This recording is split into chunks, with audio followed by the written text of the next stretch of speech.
ओम शिव गोरक्ष, जय शिव गोरक्ष, जय मेरे बाबा गुरु गोरक्षनाथ, जय मेरे बाबा जहारवीर, जय मेरी काल कमाई। आप सभी का अपने इस प्यारे से चैनल गोगा जी पुरसल में हार्दिक स्वागत है। आज फिर से आपके सामने एक और नई जानकारी लेकर के हाजिर हुआ हूँ। यदि आपको जानकारी अच्छी लगे तो चैनल को सब्सक्राइब कर लेना और फेसबुक से देख रहे हैं तो फॉलो कर लेना, क्योंकि इस चैनल के माध्यम से ना मैं आपको अध्यात्म से जुड़ी जानकारियाँ समय समय पर लाता रहता हूँ। और जो भी जानकारी मैं आपको दे रहा हूँ, ये जानकारी मेरे ज्ञान और मेरे अनुभव के आधार पर है। आज जिस विषय पे मैं बात करने वाला हूँ वो है बुद्धिबंधन। बुद्धिबंधन क्या होता है और बुद्धिबंधन होने के बाद हमारे साथ क्या होता है। बुद्धिबंधन दो प्रकार से होता है। एक, कोई भी प्रेत हमारे बुद्धि पर बैठ जाता है। दूसरा, कोई हमारा आपसी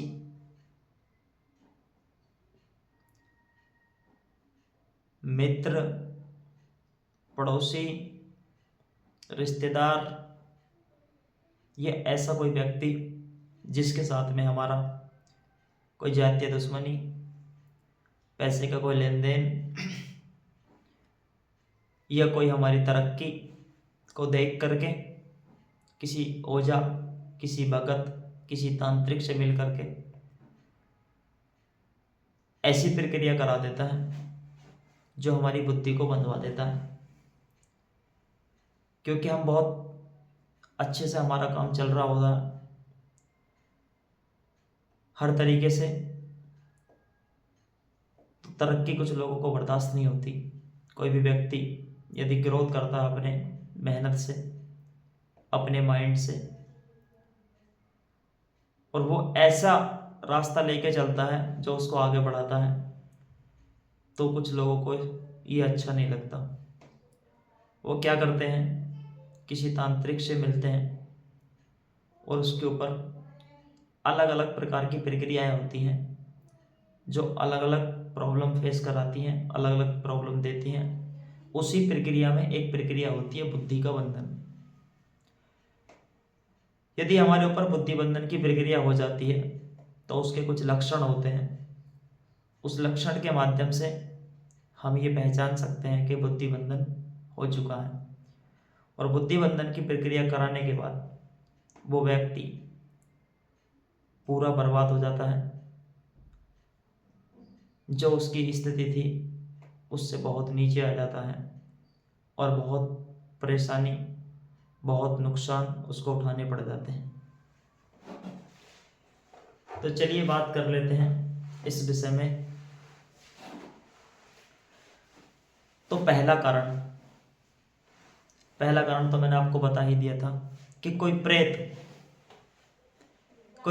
भी हमारे बुद्धि पर बैठ जाता है, जिससे बुद्धि बंधन लग जाता है। प्रेत हमारे शरीर के अलग अलग स्थानों पर बैठता है, जैसे घुटने हो गए, नाभि के पास पेड़ो हो गया, छाती पे हो गया, सीने पे, पीठ के पीछे, सर पे, अलग अलग स्थानों पे प्रेत बैठते हैं। यदि सीने पे हमारे प्रेत बैठते हैं तो सांस लेने में प्रॉब्लम होती है, दर्द की समस्या पैदा हो जाती है। उसी तरीके से यदि प्रेत ने हमारे सर के ऊपर बैठना शुरू कर दिया है तो हमारी बुद्धि को कमजोर कर देता है। दूसरा तरीका, किसी ने शमशान की प्रक्रिया कराई, शमशान की भस्म को किसी ओझा तांत्रिक भगत से क्रिया करा के, या शराब या मीठा उसके ऊपर क्रिया करा के हमको खिला दिया। ये मलिन शक्ति होती हैं, गंदी शक्ति होती हैं, तो गंदे में तेजी से चलती हैं और इस कारण फिर हमारी बुद्धि को बंधवा दिया जाता है। तो उसके साथ क्या क्या होने लगता है,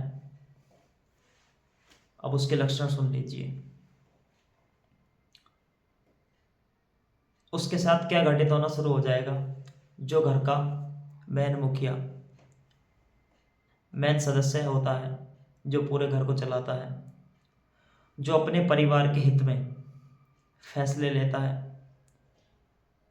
वो क्या करता है, वो ये क्लियर नहीं कर पाता क्या मेरे लिए सही है और क्या मेरे लिए गलत है। वो हमेशा गलत फैसले लेना शुरू कर देगा और उस फैसलों की वजह से उसको बार बार लॉस होना शुरू हो जाएगा।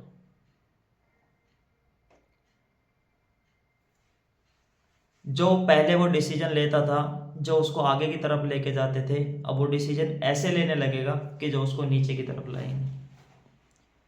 यदि वो किसी बिजनेस में है, किसी व्यापार में है, तो उसका व्यापार घटता चला जाएगा, नुकसान होता चला जाएगा। किसी को उसने पैसे दे दिए तो उससे पैसे नहीं लेने का मन करेगा।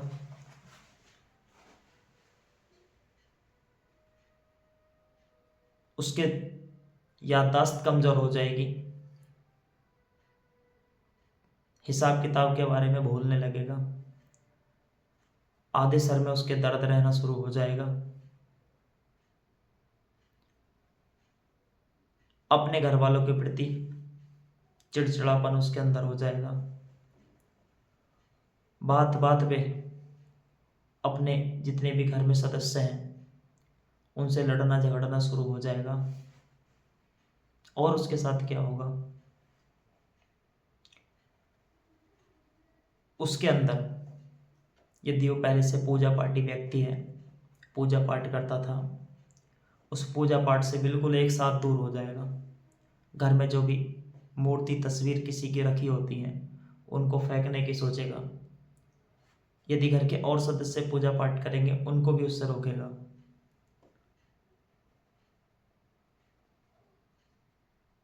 और उसके अंदर भोग विलास की भावना बहुत तेजी से उत्पन्न हो जाएगी। वो ये रिश्ते नाते में भी फर्क करना छोड़ देगा कि इसके प्रति मेरा क्या रिश्ता है।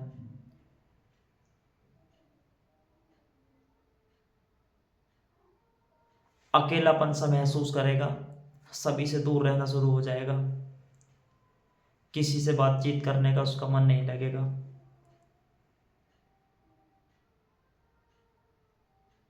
और जो भी जैसे कुत्ते हो गए, गाय हो गई, जो भी जानवर होंगे, वो रास्ते से होकर निकलेगा तो उनमें लातें मारनी शुरू कर देगा, उनको पीटना शुरू कर देगा बिना बात के ही। और ऐसा करने से उसको ज़्यादा खुशी मिलनी शुरू हो जाएगी। वो गंदा रहना शुरू हो जाएगा, नहाने की इच्छा उसकी दूर हो जाएगी। जो बिल्कुल एकदम से साफ सुथरा रहता था, गंदे कपड़े पहनने शुरू हो जाएगा, नहाने की इच्छा खत्म हो जाएगी।